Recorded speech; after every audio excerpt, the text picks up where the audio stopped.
Here we are again. My name is LaCour Yancey, and we're going to do the third exercise of the Poly Movement Health and Healing Art Science. This movement here is good for your ankles, your knees, and your hips. It's a multi-directional movement here, and it's going to help create the increase synovial fluid production of your ankles, knees, and your hips.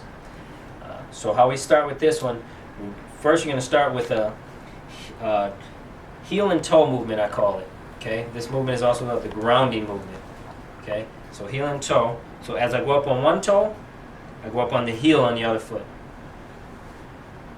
This is the basis of the movement that you need to know. Heel and toe happens over and over.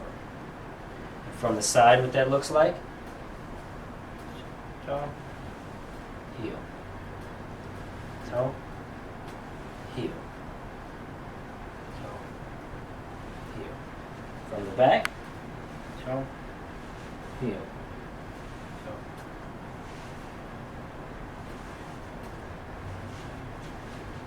And from the other side.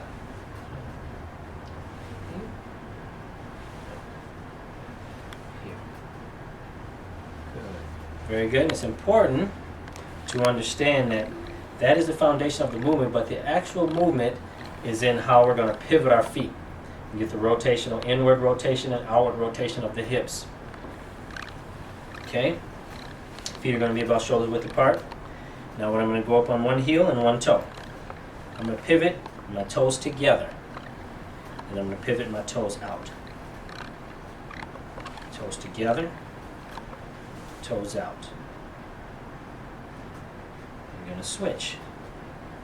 Toes together, toes out. Toes together, toes out. And what that looks like from the side, again, here, and the toe. Always remember, toes come in and toes out. From the back, toes in, still on that heel and toe, toes out. Toes in, toes out. You can switch feet, toes in, toes out.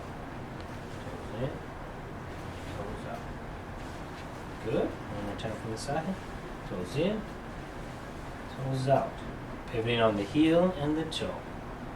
On the ball of the foot, not the tiptoe. Okay? Again, with this movement, your breath is just regular when you're moving. You just breathe as you need, but make sure you're keeping that flow in through the nose, out through the mouth, breathing into the stomach and into the chest. You want to keep that intention throughout all these exercises. Okay? So now we're going to get into where it starts to move just a little bit. We're going to go toes start out. We're going to pivot toes in. We're going to do that switch. So switch from to the other foot. And we're going to do it again. Pivot toes out, toes in.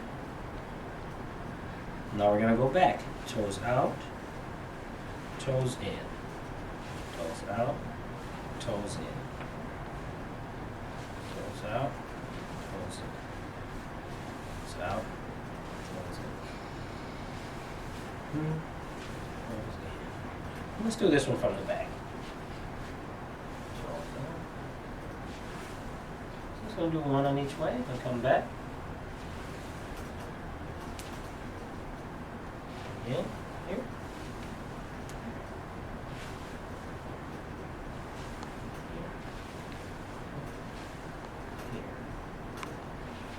Very good. This movement can also be done as far to the east as you want to go or far to the west as you want to go. So you don't have to do it just two back and forth. You can do as many as you like, depending on what kind of space you have. Again, it's best to do these exercises barefoot, because when you're barefoot, your feet are actually, all the muscles in your feet are being worked and are being used, so that it creates a good foundation for the rest of your body to become in alignment with those feet. First thing that contacts the ground is very important to strengthen those muscles. A lot of times we bind our feet in shoes and they end up not getting the exercise and the movement that they need, thus creating instability in your knees, your ankles, your hips, your knees. And what happens is we don't allow those muscles to work like they should when we're doing normal activities like walking. So again, I'm just going to demonstrate this movement with a little bit more flow.